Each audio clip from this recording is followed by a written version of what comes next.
Hey folks, welcome to episode 39 pre-shoot. It's actually also the post-game, I guess, because if you are tuning in, spoiler alert, the Sharks just beat the Chicago Blackhawks by a score of 5-2. There was an empty netter at the end there, so 4-2 really, but it was a good game all around. Yeah. Looks like they had a little talking points that I heard on the radio on my way over here where he was talking about defense leading to offense, which is, again, a theme that we've brought up on the show before, something that we've talked about in social media and other people too, Brody and whoever else. So great win all around. Nice to get 2 more points. Yeah, Jones looked pretty good tonight too. Yeah, he's coming back to form, I guess. Yeah, into his usual self or late season self. So are we good? There are 9 people on it. Are we going? We're going, right? Yeah, go. All right.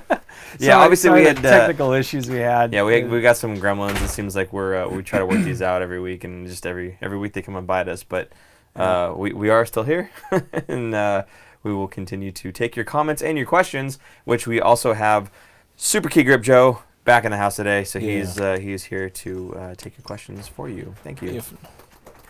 We're not sending anything. No, we are on one of them.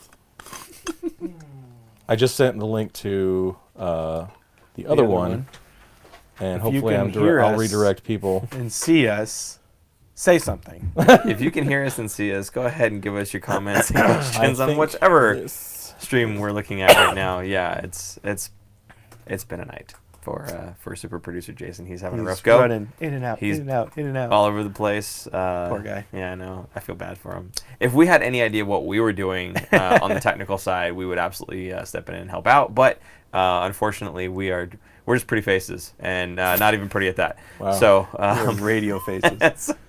Was it Brad from Sports Meets Beer said? Yeah, radio face. I was just saying, if we ever get him on the show, we'll put him on. We'll have our interview format, and we'll just have a blurred face, and then he can just talk with a blurred face. It'd be great. That would be awesome. So I want to go back. I know we were trying to start earlier. Yeah. There was only one question so far. Yeah. Which was from Sandra saying, "What do you guys think of the 2016 Cup run? What were we lacking in the 2016 Cup run, and what do we need, or do we now have what we need to go all the way?" I think speed was what we were lacking, and I think back then in 2016, the Penguins had a lot of speed, and I think that's what killed the Sharks. I think the Sharks were kind of playing an older school version of kind of what the Kings did when they won their 2 cups, with big, heavy bodies, a little bit of speed, but not much. And I think the direction of the NHL is changing towards speed. I also think that last year, that's why Vegas did so well, is they pretty much built their team around speed. Every line had speed, and speed kills. So they were able to counterattack and throw teams off. So I think a lot of teams kind of saw the success that the Vegas Knights had, and then the Cup, the Penguins winning 2 of the last 3 Cups before that. Yeah. So I think the whole trend of the league is moving, and I feel like that's what the Sharks are kind of doing. Is, to me, they play a similar style of Vegas, where they're a little bit different. They're not quite the same, but a lot of speed, a lot of quick transitions, and trying to catch the other team off guard.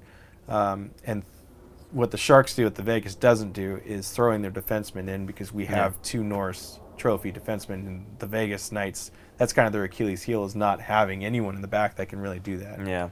Yeah, I don't want to scare you guys off with what Aaron just said, by the way. Because he said speed, speed, speed. And you look at our roster, and you look at Joe Thornton, you look at Joe Pavelski, and you think, oh, we don't have the speed, right? Because these are, Pavelski isn't playing center right now. Couture's playing center. But, these are kind of the slower guys that are on the roster.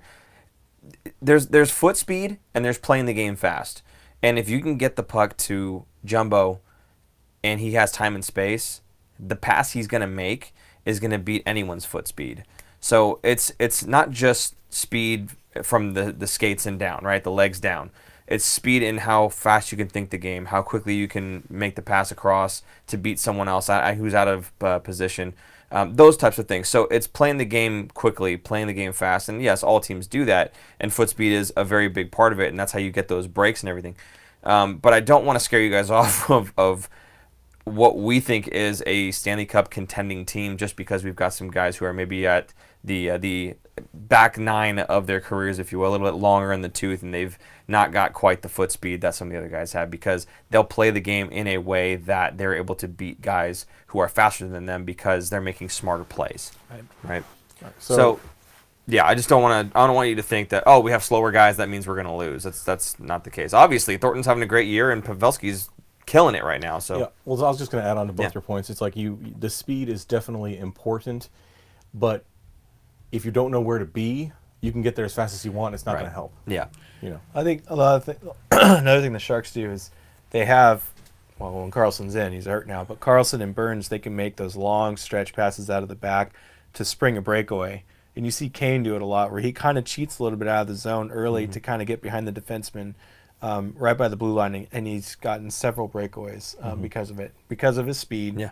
he has skill, yeah. and we have two defensemen in the back that can really whip that puck through and get it to him right on his stick. Right, Speaking and Kane- and Okay. sorry, and to that point, it's not going to be Jumbo or Pavs necessarily jumping up and trying to get that break, right? It's going to be your faster guys. So we are still going to beat them with foot speed. That's not an issue for a lot of the guys that are on the team. But again, I just didn't want you to think, oh, we got some slower guys on the team. That means we're in the dumps. Anyway, sorry, go ahead. No, I was just going to say, somebody was wondering, what is Kane out with? Because he was out tonight, right? He's out with a middle body injury. A middle, whoa. Yeah. I don't know exactly. I'm thinking stomach. They're talking on the radio. It could be the flu. Yeah. But I feel like they would just say flu. Someone Like said out with back. illness or something. Could be his back. Somebody said back. I didn't see a play that stood out to me that he would mess up Because they his were back or worried that it something, was the but Chara fight that he had against Boston. But DeBoer said it wasn't related to No, that, so no. I don't think it was. Yeah. It could be his back. Hopefully not. Well, If it's sick, he's probably back for next game, right? So if it's I think something he's been out else, 2 now. Yeah, he's been out for a couple. So, I mean, yeah, I don't know. I'm not sure what he's out with. He hasn't been. I haven't seen him in practice. You know, we're going to talk about this in the episode, or at least I'm going to, Okay. about the injuries. Everyone's kind of upset about Carlson getting played, and he should have been rested. Yeah, but a lot of that is on Carlson. I don't Yeah. think that's a lot on the coaching or the medical staff, because a groin injury, you can't, unless it's you tear it, you're not going to know the severity of it unless what the guy tells you. Yeah. So there's no test for a doctor to do. There's nobody. You can kind of do some tests, moving it around, but at the point where you're getting close to 100%, it's going to feel fine, and you want to play. You are itching to go. So I think more blame has to be on Carlson than the coaching or the medical staff. But anyway, going to Kane, now I think the Sharks are what they're going to do is they're going to rest some guys. If they're maybe, if this is a playoff game, they'd be playing. There's no doubt that Kane would be in the lineup. But the Sharks have to think of going past the first round. Right. They're going to be playing a long, deep playoffs, and this is going to be 6-8 weeks long. It's going to be a very long time. So they need to think longevity and make sure that guy is 100%, and they're not going to be able to get any rest between now and then. And people want, they want the Sharks to chase a division and beat Calgary. And to me, if you look at Vegas, they're kind of resting Fleury now. They're playing Subban a lot more because they know they're not going to catch the Sharks. They're definitely not going to catch Calgary. They're kind of locked in that spot. Like, they're not going to go down and they're not going to go up, so there's not much for them to do. So why go? I don't want to say it. No, but go ahead. Yeah, finish it. why go like 110% right now, Yeah. right? And hurt yourselves more. Here's why. Vegas is only 6 points up on Arizona. And Vegas has gone 4-5-1 or 4-6, I think it is what it is. And Arizona has gone 8-2 Surging. in their last 10. Arizona's surging. Vegas is kind of being stagnant 500, a little bit behind right now.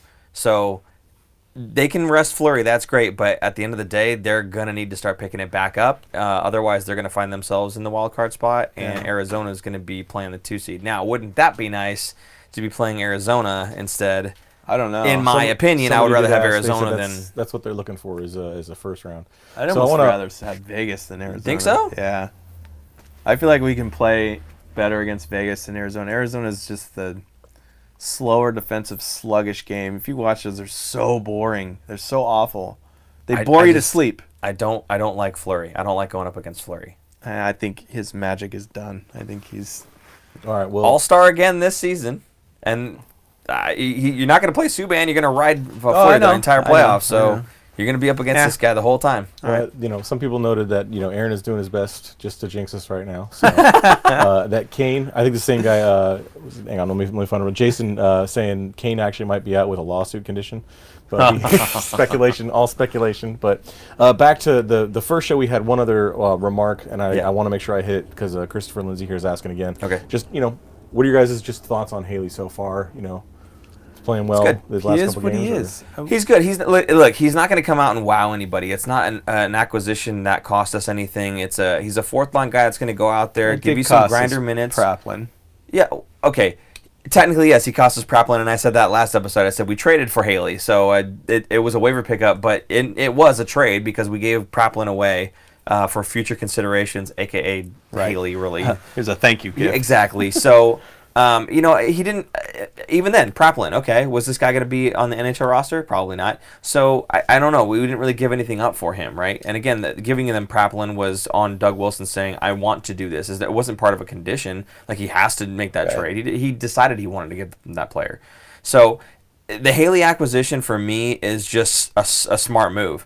No matter what happens with them, you can put as many players on your roster as you want now. I didn't realize that until Kurz let me know that. Actually, I didn't realize until after the trade deadline. You don't have to have just 23. You can have apparently 40.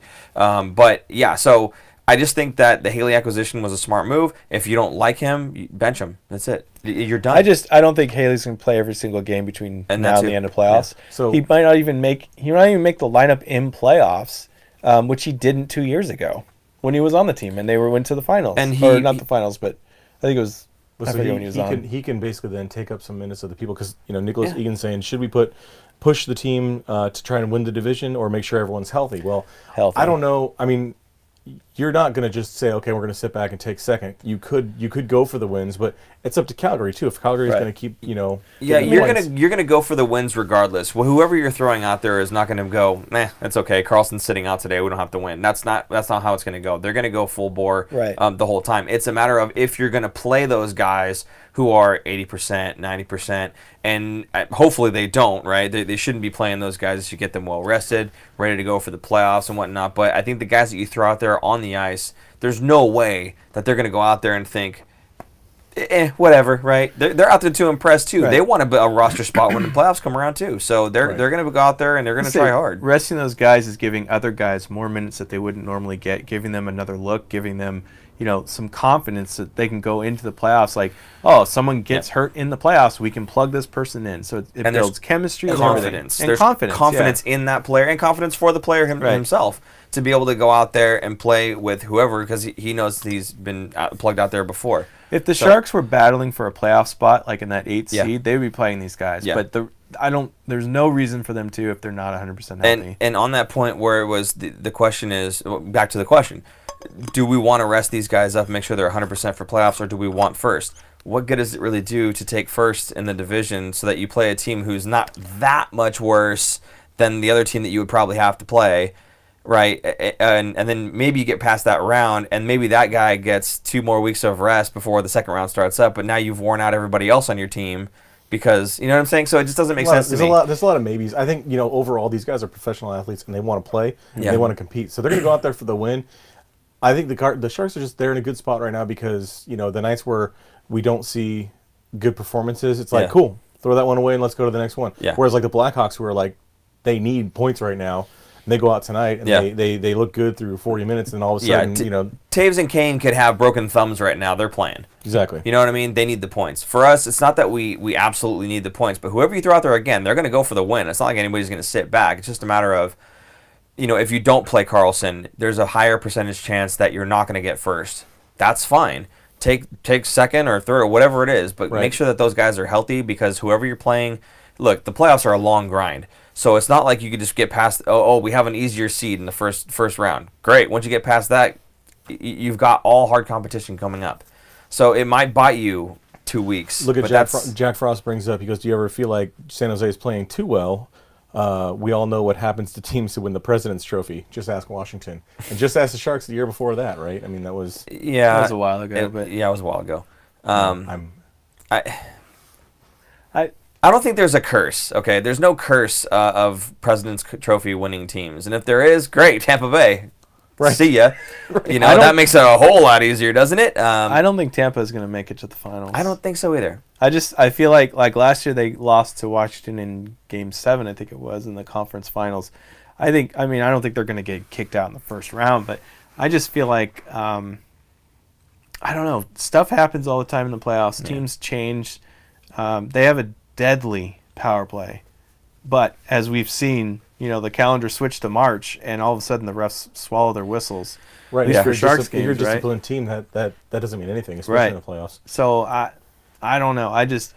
I'm not here to talk about Tampa Bay. Well- I'm not surprised if they would not make it to the finals. And then what? Then what do you, as a fan of the Tampa Bay Lightning, is that a You go failure, back. right? Not making it to the finals?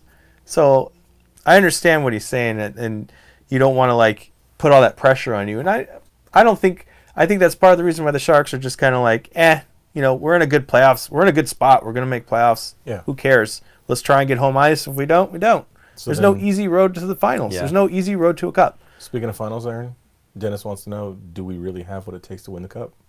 I think we do. Absolutely, we do. I like the way I look at it is you're playing a 7-game series against one team. How many teams in the league do you think the Sharks cannot beat in 7 games? Tampa's going to be tough, but that's not until the finals, and that's if they get there. and It's that's the not a- Bruins, maybe not, but again, that's finals.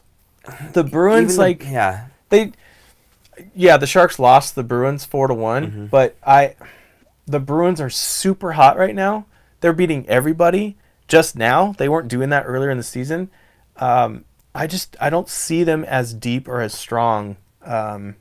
Maybe in the East they are, but So in a late playoff run, if you're not, I mean, it depends on. I mean, and it's so like predicated on what did the previous series look like. Right. When we went and played, the Penguins, we had just gone through teams that were slow, grinded out, beat us up. Okay, well we're already not that quick of a team.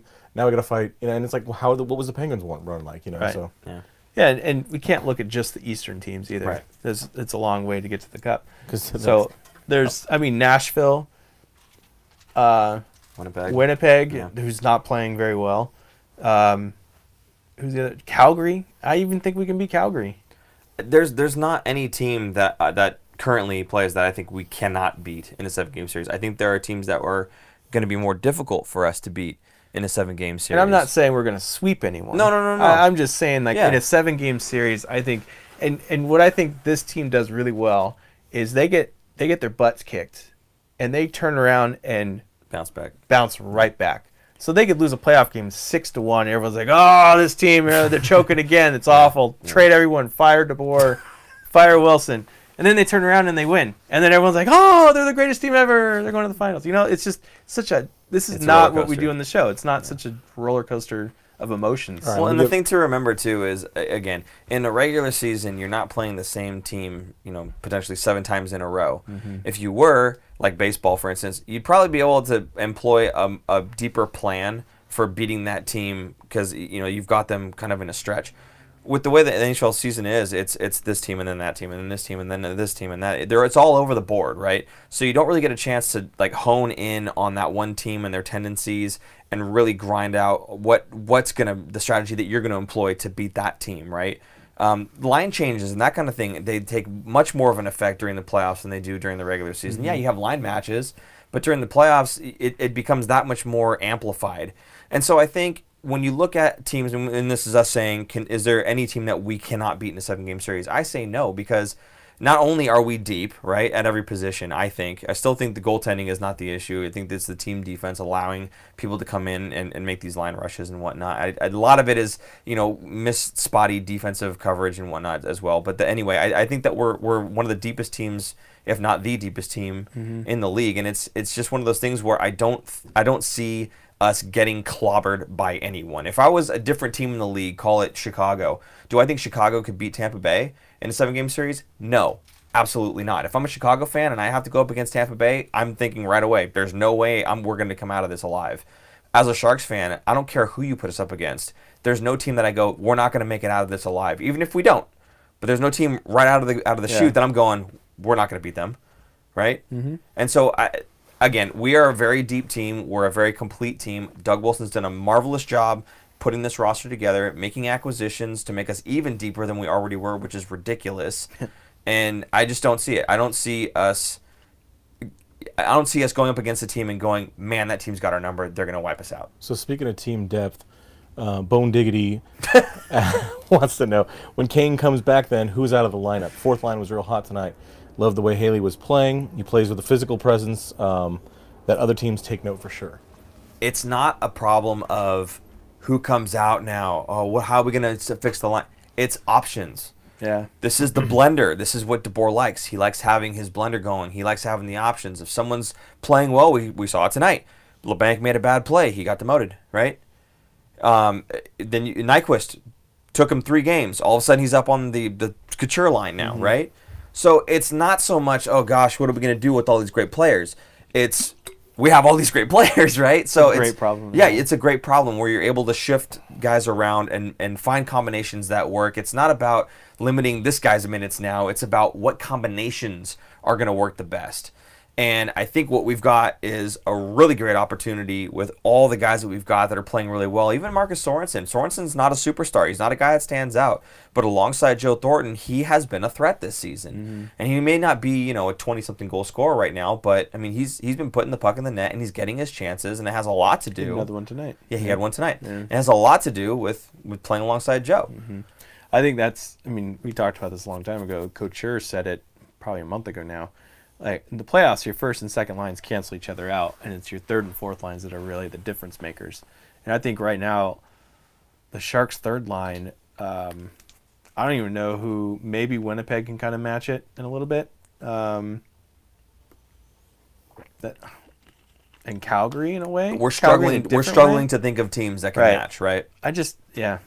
Anyway, Again, in a 7-game series, when you've got your line combinations, specifically matched up to the other team, and you're doing, all the stuff that they do behind the scenes with all the coaching and whatnot, for just to get those matchups going, and the defensive pairings. That's the other thing we haven't even discussed.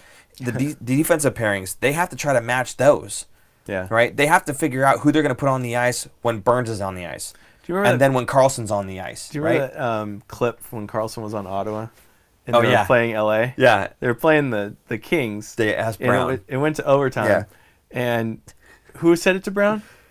I think it was probably like Brown, Kopitar, and then like Doughty. Doughty was asking. Oh, Doughty said, "Hey, you're covering Carlson," and He Brown goes, was like, "Ah, Yeah, you want to cover him? He's like, no. Yeah. And Carlson's just sitting there laughing. Yeah. It was awesome. that's a good clip. You should look Yeah, up." but if you haven't that's seen my point. It's like you have to look at, okay, they're defensemen, but you're going to have to deal with them in the offensive zone. Who are you going to throw out when you've got those guys out there? Because it's not going to be just your run-of-the-mill line. You're going to have to match up against that. it. That's a forward defending against the defenseman. Exactly. That's usually a winger defending against the defenseman. So exactly, who are you going to throw out for that, right? For us, it's not a problem. If Carlson's on, Hedman's on Tampa Bay. Couture plays in the PK. He's very capable defensively. You'll probably see him out there when Hedman's out there, right? If they have the first change and we get the Right. last change, probably going to see that. Stifle them defensively with a guy who can play very well defensively and then become an offensive threat. Keep them in their zone. When they've got, whatever other defensemen that are out there that aren't really, the top talents like we have, good luck. We're going to throw one of our better lines out there along with Burns or Carlson. I feel like Good the Sharks, luck. They come in like waves. Yeah. Like just each line's a different wave, Yep. and each defensive line or defensive pairing is another wave of Yeah. attackers coming in. And again, this goes back to, are we a better team by having good blue liners or a good first line center, right? I think when you look at Erik Karlsson and Brent Burns and what they're able to do moving the puck up the ice, that makes all 4 of the other lines that much better. The fourth line got a goal, or Haley passed it over to Burns. Burns fired it in. Karlsson tips it in. Melker Karlsson tips it in for the goal. That's an example of a fourth line. First of all, Haley, great pass, nice assist. So back to the Haley thing. Good on you. Gets to Burns. Burns is the weapon, right? But Burns gets it on net, or to net, and Karlsson's able to tip it in. That's not something you're going to see if it's probably like Shimmick getting the puck, or like a Joachim Ryan getting the puck. Yeah, but that's or- your fourth line guy tipping that's the puck in. right. No, it's a high level skill. But what I'm Right. saying is, Burns being on the ice made Right. everybody around him better, Right. and then they capitalized. Yeah. Right. So I don't know. Again, I just see this team being so deep at the forward positions, that they're so deep on the defensive line, and I just don't see a problem with Martin Jones. I know his numbers are down, but I'm holding that his numbers are a reflection of the team's inability to defend around him. And I had a nice little analogy that I told Joe earlier today. Everybody's saying, well, look at Jones and look at Dell, and their stats are both in the dumps. And someone had said, well, do you think that that's because they're having the worst seasons simultaneously, or do you think there's a bigger issue? And I said, well, this guy gets it, right? And I said, let's equate it to this. You've got a lamp. It's got 2 light bulbs in it. If both light bulbs don't turn on, don't you think you check to see if the lamp's plugged in before you swap out both light bulbs, right? I mean, that to me, there's a bigger issue, Right. right? It's probably not going to be that both bulbs burned out at the same time. So that's just the way I see it, and hopefully that analogy works for you guys, because it worked for me. Well, I'm going to interrupt you guys because Yeah. now there's been a lot Yeah, of I chat, was but you gonna guys say, we should go get a back good to- conversation my bad. going. I didn't want to interrupt you, but Nicholas Egan, is Donskoy struggling with confidence? Had a 2v1 later in the game where Chi pretty much dared him to shoot it, and he still tried to pass. Felt like the coaches told him to shoot more after that. He might have. I don't know. It's kind of a confidence issue, and kind of, I guess it's more confidence. Well, somebody's saying He's- he's more of like the. He's more of a playmaker anyway. Yeah. I'm He's not a going to pronounce that, possessive but pop Donskoy is a dangler, not a shooter. Yeah, Yeah. that's the thing. He's going to try to stick handle more than shoot. And if that means he's trying to get around a defenseman so that he can make a nice play, then he'll do that. He's great on the shootout, but it's because he's a dangler, right? Mhm. It's not that he has a laser precise shot necessarily, which he actually pretty good shot. But it's his dangling ability and his ability to be shifty. And I've seen him in practices. I mean, all the time before and after practice. This guy's working on his edge work. I thought he hurt his leg one time because he was just on one leg, and he's just working on his edge work on one leg. Like he's sitting there seriously, just like on one leg, just generating, like motioning back and forth and generating. Right, he wasn't crab force walking to off the push ice and like the move. goalie. What's that? He wasn't doing that crab walk off. Like, what was it, Dell? Was doing Oh, the crab Dell walk? was doing the pad slide because he broke a skate blade or something. That was Jones. Was it I Jones? say Dell. It was Jones. I'm sorry, it was Jones. Yeah. Yeah. Yeah, sliding into first place like, Yeah. and they did this. Yeah, that was funny. Hey, real quick, is that the Black Ice jersey? That one? is the What is this one? cross-checking. Cross-check Cross-check So it's a jersey. cross-check jersey on. This is the stealth. So here. behind Aaron, we got a cross-check, and then behind Paul, we got the Yeah. stealth. They were just asking. I think Yeah. it's already Feature been this. answered, but So this is mine. This is I bought this at the Fan Fest the day that happened, and I didn't realize that there was the second version of it. That's the Fanatics one, and I just bought this one. I wasn't even thinking, and so this is the authentic. It's got like the fight strap and everything in it, which is down there. You can. And there's the fight strap. But yeah, so I think they only had these out at the Fan Fest. they right? only had these They're at smart. the kiosk Right. that I went to. Right. They had the other ones, I think, at the another store? kiosk. Yeah, Oh. or the store maybe or Probably something. the Yeah. store. But so I just picked this one up and assumed, oh, that's how much they cost. I'll buy it, and so I bought the good one. Anyway, yeah, no, it's great. I love this thing. It's awesome. I love the little SJ thing that's on the side too. Again, Oops. it's not anything you're ever gonna see when you're on the ice or when they're playing on the ice. Right. The little SJ All the that's in the side details. there, yeah. But it's just a really cool jersey. I really do like what they've done with it. I like the patches and how it's. I mean, again, how stealth it is. I was thinking about basically taking those numbers Yeah. and putting them on this jersey. I I think think theirs is all white. yeah, theirs right? are all white. I think that would look really good. Again, kind of with the stealth theme. I understand that they didn't want to do that because it'd be impossible for like the broadcasters. But for me, I think it looks really good. Could be for the refs. I wonder if that's a legal That too, thing. yeah. I mean, anybody who needs to know the number, Right. yeah, is probably going to be upset. If this they're black. this comes from San Jose Jersey Collectors. I think it's San Jose Jersey Collectors. He's on Instagram, and he sent us some jerseys. He's going to be sending us throughout the show, so we'll probably swap them out, whenever we get them. In fact, I think he sent them, and we haven't picked them up yet. Sorry. But go ahead. this was the cross-checking jersey that he has. He has a huge collection of them, and this is Patrick Marleau. These weren't worn by the players. This is just a fan jersey, basically, or made for fans. I've seen them around the arena. They're pretty sharp looking. I think they're pretty cool. Sorry, I'm sure you're getting a lot of plastic noise, and I do Crinkle, apologize crinkle, for that. Yeah. There you go. Okay, so let's do it really fast. Like rip it off like a Band-Aid. This was from 2 seasons ago, I think. This was the original mashup jersey, I believe. They did it in The blue Warriors. first, and then the Warriors mashup. Warriors and Sharks on the Yeah. sides. So I think this is the original one. It was blue. Then they did the whites, and then they did the gold Yellow. or whatever is like the last. Just Yeah. the season they did them. So Misfit a guy from our Sharks Discord channel. He offered to give me this one because I guess it was just sitting around collecting dust, which the bag was collecting dust because this was sitting in the bag. So I probably just dropped his value a little bit. He but, just sorry. said it's been opened. Oh no! Yeah, I know. Hey, man, thanks a lot. It was great meeting you.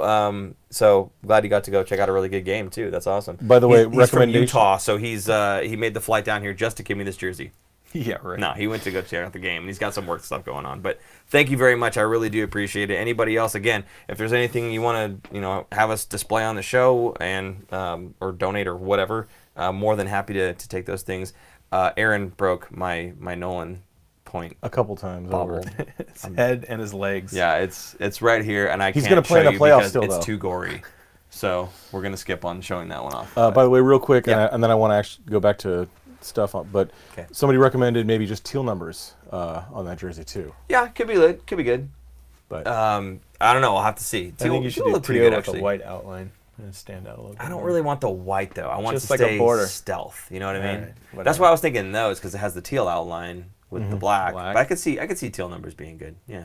all right, so a lot of people disagree. They think that Tampa will be in the finals because of the people that they're having to play, Sure. and also mentioning that like the Sharks are very stacked, and Tampa is unbelievably stacked. Somebody saying Kucherov's probably going to get like 130 points just by Yeah. himself. Like, but they still think it's going to be a Sharks Tampa finals, which. It could be, and it's easy to guess that when you're looking at a team that's destroying everybody else in the regular season. But See, I think Boston is built more for playoffs than Tampa Bay is. I think Boston is just a little bit more resilient okay, than Tampa Bay. That's just what I think. Yeah, to answer Sandra's, so Sandra then had a question too. We answered this one earlier. What do you think the Sharks missed in the 2016 Cup run, and what do we have it now? And he said speed is what we were missing. Do Right. we have it now? I think we do. I think, and then what to your point was also is speed and a little bit of hockey sense, hockey smarts. So Yeah. So overall, yes, we now have what it takes, but it's also, I mean, like, I'll step aside and think it's going to depend on the team you're playing. Right. If you're playing a team like the Penguins, who when we played them, we looked we looked like a junior hockey team, just we were skating slow. We didn't look But if we go to play somebody who's, I know that obviously they're in our division, but like the Kings of a couple of years ago, slow team, brute force team. A fast team isn't going to necessarily do anything about to that team. Well, look what we changed to speed last year, and we destroyed the Ducks in the first round. That They was were still amazing. playing that slow Yeah. game, and we made them look silly. Which is weird because they had John Gibson, didn't they? Yeah, but we just overwhelmed them, right? But then Come same on, with- you didn't catch the sarcasm there? Yeah, yeah. The Kings got swept by Vegas. Yeah. Same thing. A slow team versus Right. a fast team, and I still think the Sharks. I mean, other than the Capitals, the Sharks gave Vegas Knights last year a better run for their money than the other two teams that they played against. If you think about like that one game went to overtime, we lost it. If we won that overtime game, Totally different series. completely different. I think we could have beat them. So, but yeah, I just that slow moving game is going by the wayside. So yeah, I think the Sharks are better. I think every line has speed on it. Yeah. So I think it's evenly distributed. At least one winger or somebody has speed, and they're chasing down those pucks and forcing the other team to backtrack a little bit more. So I do think the Sharks have what it takes. Yeah, ditto. I mean, really what it comes down to. Again, we could say it 100 more times. This team is deep. This team is very, very So deep. deep. And they have extreme offensive talent up and down the lineup, forwards and defense. I think as long as, again, we go by the same thing that Logan Couture said, defense feed the offense, right? Yeah. I think as long as we tighten up around Jones, give him the shots. Don't try to block him. Give him the shots that are low quality shots, low percentage chance shots. Allow him to see them, allow him to catch them, allow him to feel the puck. Get him into the game so that if a high danger chance does come along, at least he's kind of warmed up, right? I feel like Jones is one of those goalies, and probably most goalies, where it's like you need to feel the puck, you need to warm up just a little bit before you I really think get most going. goalies are like that. Yeah. But if we're constantly giving up these high danger chances, you're asking way too much of a guy who we've said, not an elite goaltender, a very good goaltender, right? So limit those high danger chances, play good defensively in front of him, allow him to make the stops on the lower percentage chances so that he gets into it. And I think you're going to be just fine. I don't care who you throw at us. It could be Tampa Bay. I don't care. I just don't see anybody blasting us. And it very well may happen, but I just don't feel like, as a fan, I don't feel like there's any team out there that I look at them and go, we're dead, right? Well, let me ask you, because we have obviously a great defense right now.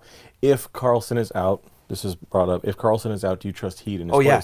No, I think Tim Heed has played admirably in Carlson's absence. I think he has. The only difference is Heed's not going to play 27, 30 minutes. He's going to play 15 to 20. Not the only difference. Well, I mean, that's a huge Mason, difference. Yeah. And Mason mentions he's not going to run the game from the blue line either, like Carlson. No. Right, no. I mean, he's fine. He's obviously not Carlson, but he's not a liability. He's not a liability. That's a better way to say it. Yeah. I don't think Carlson. I'm sorry. I don't think Heed is a liability out there. He adds. He doesn't. He's not subtracting. Right. He adds. So I mean, I trust Heed out there. I don't know how much I trust Ryan anymore. He hasn't seen much ice time recently, and that kind of worries me if we're having to throw him into the mix. But Heed stepped up. Now, earlier in the season, I was saying you're going to see Tim Heed get traded. I'm glad that didn't happen now, right? Obviously, but it would have made a lot of sense to unload Tim Heed. Maybe the deal just wasn't there. Yeah, maybe there was offers and it just wasn't good enough. Yeah, and good on them for not doing it. I mean, it looks like he's stepped his game up since that initial evaluation by me, and Ryan's kind of regressed. So I mean, looking at it now, Heed's jumped ahead of him, I think, on the depth chart there. So it'd be unfortunate that we can't play 7 defensemen, to be honest with you, because he's a great player. He really is, and I've said that the whole time. He is a great player. So we got about 3 to 5 minutes here. Did you guys see the Hurricanes surge with Evander Holyfield? Yes. I did. A couple of comments here. There's a bunch of jerks. Yeah, what a bunch of jerks, man. No, it was cool. Actually, I sent a tweet off to the Hurricanes saying, "Hey, man, most people not named Don Cherry are loving it right now, so you guys just keep doing what you're doing." Something along those lines. And Holyfield came out. They had the whole clap going on. Everybody was around the circle, and then I think it was Martinook was standing there, and he had boxing gloves on. And here comes Holyfield. He's got boxing gloves, and he rope-a-dopes him, and then Martinook hits the ice immediately, puts his hands up and everything, and as they're going to get off the ice and everything, they're cheering for the fans. 2 of the Canes players grab each leg of Martinook and they're dragging him off the ice, and he was so cool about it. He was just like this, just passed out, just getting dragged off the ice. It was really awesome. I think that might be even taking it a step too far with what they've been doing, but I love it. I love it. Hey, like they said, beat them and they can't do it. So that's really hard to be that creative, I think. Well, every win, you have to come up with something completely different and new. And imagine, okay, if we win, we Right. got Evander Holyfield here, Right. right? So hey, Evander, in case we win, Right. right? I mean, that's kind of weird, all right, but that's cool. Nicholas Egan, do you guys think that NHL should go back to the 1 through 8 playoff seeding instead of seeding by division? Yes, I do. I kind of like it more, if I'm being honest. I kind of like it more. I was told there would be no math. I think it's way too complicated now. It's so stupid. I think you're rewarding the 2nd and 3rd seeds of the division. Just do 1 through 8. Give the top seeds to the top division. Each division winner gets the top 1 and 2 seed. Then everyone else is 3 through 8. So the reason they're doing this is so that the divisional teams are going to make it into the conference finals, right? So there's more rivalries, right? They're trying to do a rivalry thing, but it's does it also get a boring? travel thing. Because you're not traveling as much. Yeah, but the rivalry thing is for the first 2 rounds, usually, mostly, right? It's the conference final. It's from different divisions, right, within the same conference. The reason they're doing that is because then you've got representation from every division, and that's spread out. Not necessarily because of the wild card. Okay, but because if a wild card team wins and then they're playing, if a wild card team wins, they have to beat. So they're probably an 8 seed beating a 1 seed. It's happened. If I know, then they have to beat the next team. Right? The Kings. I know, but I'm saying the probability. I'm just saying, it's not a guarantee that it's division versus division. The probability that you're going to have representation from all the different divisions is greater, and I think they probably make more money somehow by doing that.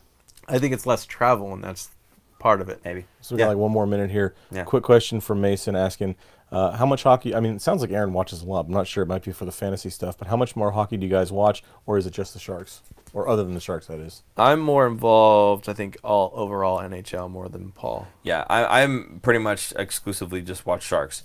I'll clue myself into other things that are happening if they're kind of bigger things, I guess. But Aaron plays fantasy hockey, so he's clued into pretty much everything that's going on because he's wants to stay up and try to win. For me, I played fantasy hockey 1 year, and ran Joe, right? It Because- ran. I actually ran yours too because Joe was like, I don't want to do this anymore. I ran And it for like 3 weeks, and I was like, no, I can't keep up with so it. I did mine and I did his, and it Football, was you're too much. doing. That's why you got Yeah. burnt out. You did 2 teams in one league. and there was no money involved. Oh, so it was just me God. just having a good time, and it basically ran my life. So I had to like just stop doing it altogether because I was like, this is just too much. I mean, to the point where I was checking like 4 times a day to see if there was a goaltender that was going to be scratched or not, Right. so I can. I'm the right? commissioner of my league, and this is our 13th season, I Wow. believe. And we have a Stanley Cup replica about this big. I should bring it in sometime and put it on the set. Yeah. So when you win, you get your name hand engraved on the trophy. So I've won it once Nice. over those times. Paul Nielsen, Not me. Yes. 3 times. Wow. Ernest, 3 times. Wow. Dennis twice. What's going on with you? I'm awful. I won it in 2010. It's been a long time. So long. you pay attention to a lot of teams. You just don't know what's going. You don't actually pay attention. Huh? He pays. You pay No, enough I pay to- attention, but the problem is everyone else in the league pays attention. Yeah. It's a very competitive league. Yeah. Everyone's on top But in terms it. of the amount of hockey watched and whatnot, he's paying attention more to the stats of all the players and what's going on with all of them. So yeah. Back in the day, like when we first started that fantasy league, Marshall, was on the Yeah. show before, him and I lived together. We were roommates, and we had the NHL package. And that's the only TV we would watch. We'd get home from work, we'd put on hockey and just watch hockey all night. We'd watch the early East Coast games. See, that sounds like fun to me. I It was would love. I great. would love to do that. I And would we were love to into just sit fantasy there. too, so we were like, Yeah. I want to watch my team. We'd switch Yeah. to like my guy. I want to watch my guy. Real quick before we go, there's one thing that's you guys actually you didn't know. It's March 2nd was Joe's Super Key Grip Joe's birthday. So I don't want Anyone to. know that. I don't mean, wanna- I knew that, but I don't know. Yeah, if I anyone would know that. don't want to reveal how old you are. I know it's a sensitive subject. I will be It's really not. 27. Right. In 10 years ago. So can you give me that real quick? So I went to a practice and I was under the impression that Jonas Donskoy was one of your favorite players. And Donskoy. Yeah, and so. Oh, is that his stick? Jonas was kind enough Oh, to what? give me one of his sticks. That is beautiful. I don't know if that's blurry or not, but so this is yours, buddy. I saw There you go. I saw that Twitter and I was like, Yeah. dang, whoever gets that. Yeah. Nice. Well, thank you very much. Yeah, you're very welcome, Is man. it Oh, super it's- heavy? I can barely lift it. It's so lightweight. It's like ridiculous. less than a pound. It's probably Yeah. measured in ounces. It was just really cool. I told Jonas, I'm like, hey, can I get a stick? It's my buddy Joe, his birthday, and he really loves he loves you. So like it'd be great if I can get something like a stick would be awesome. No, I'm gonna have to put my And hat he go- on and hold my stick and take a picture. And now. he goes, oh, I just gave one away to that little girl, and I'm like, yeah, that's cool, I get it, don't worry about it. And the next day, I went to practice. It was a game day, and I go, hey, Jonas, just any chance, did you get any more sticks, whatever? And he's like, yeah, hold on, let me get one. And he goes off, grabs one. Here you go. I got that. So super cool guy, really awesome. Happy birthday, bud. No, There you and to go. answer Jason's question, yeah, I think actually Donskoy uses a stick that's too big for him, correct? I don't know. It's way too big for me though, Well, obviously, because because I'm a midget. you're Right. well, you're not a midget. But I do. I remember when he came onto the team. I think they were talking about how Yeah. he prefers because he can do a lot more poke checking with it, Yeah. and you get a little more flex with it. Like he can do more with it Mm-hmm. than getting one that's for his size. I think it's like a couple inches too long. I'll have to look it up. Usually, and then usually you not get know. it between your nose and your chin, but personal preference. So Right. anyway, just wanted to say happy birthday Well, thank you, and, sir. and hope you enjoy that one. I So, will. Very I will good. enjoy it very okay, much. so that is actually the end of our live stream. We are going to go ahead and go record episode number 39. Yep. So that's going to be a lot of fun. And that'll be out tomorrow. Yeah, it will. So tune in. If you are not subscribed, please do that because you will know when we are doing these live shows and you will know when the video comes out. Very good. Visit the store. Great. Merch. Plug the merch. Yeah. We got shirts, we got hats, and we got shirts and hats. So go check out our store, And stickers. thefinfactor.com. We got stickers. And stickers. And stickers. Anyway, thank you guys so much for tuning in. We will see you guys Tomorrow. Bye-bye. Bye.